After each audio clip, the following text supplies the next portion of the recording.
kuleysi nulaaɗo men mouhammadou sallllahu alayhi wa sallam holto jibina jibina ko makka nelaɗo sallllahu alayhi jibina ko makka bamo wiire abdoullahi bun abdoul mudallib aminata ñaan mo woni yummum nabi aminata bintu wahabin holno baaba makko wiyete abdoullahi bun abdoul mudallib ɓen aminata ñaan yummum mouhammadou sallllahu alayhi wa sallam holno wiyete aminata bintu wahabin umul khayri nden makkanaɓe soɓe dañi ɓiɗɗo ɓe keewi ƴewde muynen ɗo o hol ɓurɗo muyninde mouhammad sallllahu alayhi wa sallam halimata saadi no foti o wonde halimata saadiya duuɓi nayyi kuma mouhammadou sallllahu alayhi wa sallam no foti o wuurdi e baaba makko rebbi ɗiɗi e nder reede nene bammakko yehi mo yaray rebbi ɗiɗi e reedu nene bammakko yehi no foti o wuurdi e nene makko duuɓi jeegom mul khayri ablaye sar en mbi mouhammadou sallllahu alayhi wa sallam nene makko e bamba makko fof jeehi joni wadde holne ɗon mama abdoul moudallibi nde mama abdoul moudallibi yehi bammo to si wiye abou dalib nde hefereɓe mbi abou dalib amin jiɗi waɗandema jeenari tekkude dokka min mouhammadou min pewjanamo saabu o bonni diineji amen ɗimin tawri babiraɓe amen e mamiraɓe amen holko abou dalib jaabiɓe o wi soɓe gaddi nangue ɓe pawe junggo mo ñaamo ɓe gaddi lewru ɓe pawe junggo mo nana ɓe keɓata mouhammadou tigi jara si kanko abou dalib o yeɗanoma tuubde e gurdam makko walla o yeɗa ha tuubde haw sanki non tigi fama daf hol debbo gadiɗo jabde mouhammadou sallllahu alayhi wa sallam hadijatu bintu huwaylir hadijatu bintu huwaylir holko woni ɗo nelaɗo konko woni yummu suhaaɓe mo non tigi kajja ba sukaɓe nelaɗo sallllahu alayhi wa sallam holno poti koɓe jeeɗiɗo raabi bokum limtanam suhaaɓe sallllahu alayhi wa sallam zeynab umu kursum rugiyat fatimatu zahra alqasim dahir ibrahim inchallah jeynaba daf suhaaɓe sallllahu alayhi wa sallam kamɓe fof ko hadijatu woni nene mabɓe walla kamɓe fof hadijatu jibiniɓe haydi ibrahima holi gonɗo nene mum ibrahima marial qiddi holi e sukaɓe sallllahu alayhi wa sallam sankiɓe e gurnam mo kamɓe fof ɓe cankimi gurnamo haydi fatimata zahra noon tigui machallah fatimatu zahra goto o ɗacci aduna ko ɗum waɗi fatimatu zahra wi subbata alayya masaibun walaw annaha subbata alal ayyami kanat leyalina kanko fatimatu zahra no foti o wuuri caggal bammakko lebbi jeegom huleymata gueye mouhammadou sallllahu alayhi wa sallam no foti wuuri duuɓi capanɗe jeegom e tati holto o wira madina billellah en mbi mouhammadou sallllahu alayhi wa sallam jibina o makka wira ko madina holko nayimo madina nayimo madina hefereɓe makkanaɓe tampinimo madina nami yor mballam kajja ñaan en mbi mouhammadou sallllahu alayhi wa sallam feeri makka fayi madina nde o yahata madina nde kanko goto yeehi walla holmo yaadi o yaadi koye sekkel makko ne wiye abbakir sidik jaadiɗo ñane fergo gondiɗe e nder hayre gondiɗe e nder aljanna bammum aissatu ummul mumina machallah aminata isaga daf hadijatu bintu huwaylidin ko kañum yiɗi mouhammadou sallllahu alayhi wa sallam feññini yidde mum nde o yettinta yidde makko e mouhammadou sallllahu alayhi wa sallam holmo neli yo yettinamo o neli ko debbo ene wiye nafisatu bintu mun nabbika nafisatu bintu mun nabbika no haalani mouhammadou nde mouhammadou haalani bamum to hoos ene wiye abou dalib haalani bamum hadijatu to hoos ene wiye waraqatu bun nawfal noɓe kaldi noon haaɓe kawri e haala nde o tengimumel gueloɗi nogas machallah ko ɗon woni nde abou dalib yeehi to waraqatu bun nawfal nde o waɗata hutba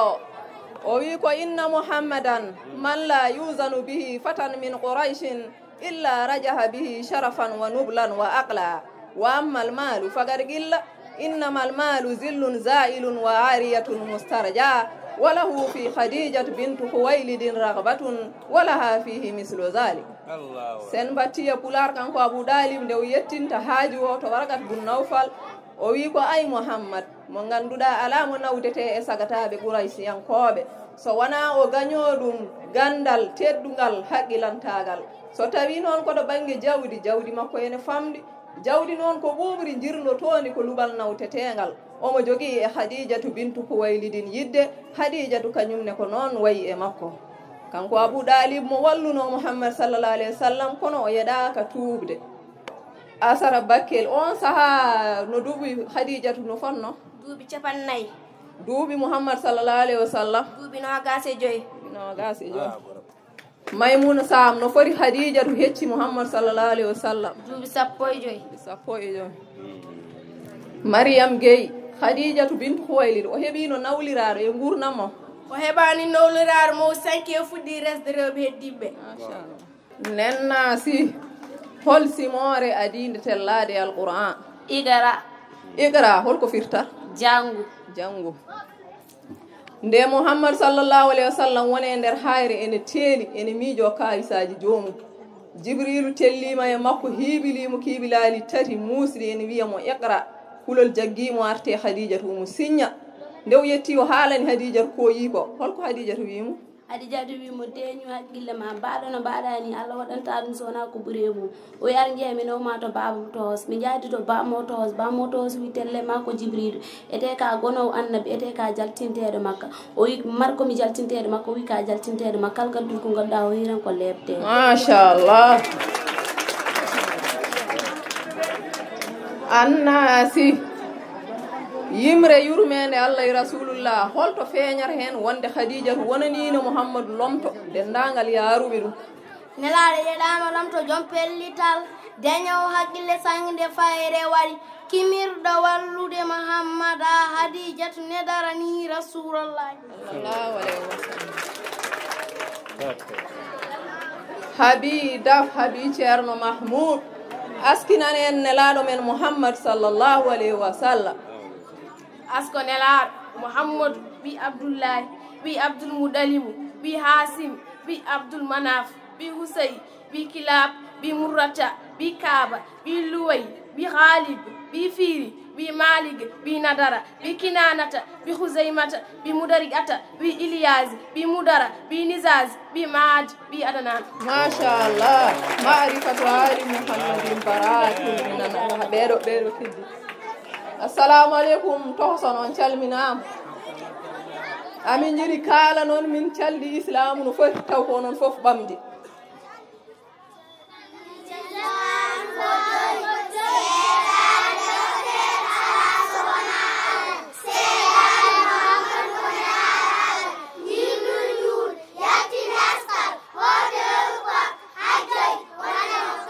machallah mbatte ɗemgal arab buniyal islam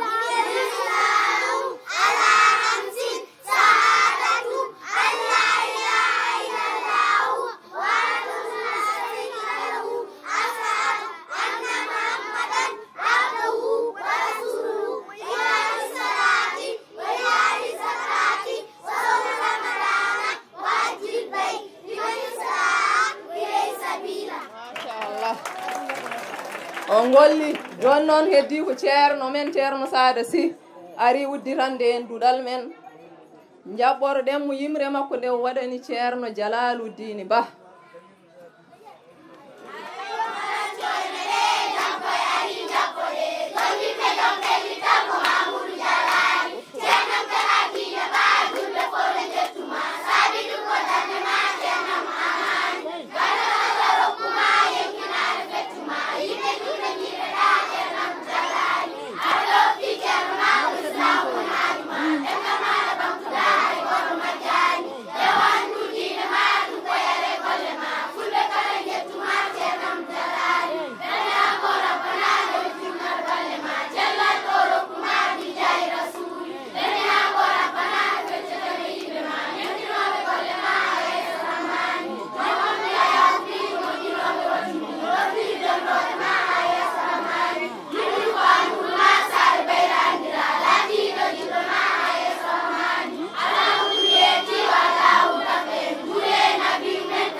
mbaynoro de yimre yurmede Allah e rasulullah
ما شاء الله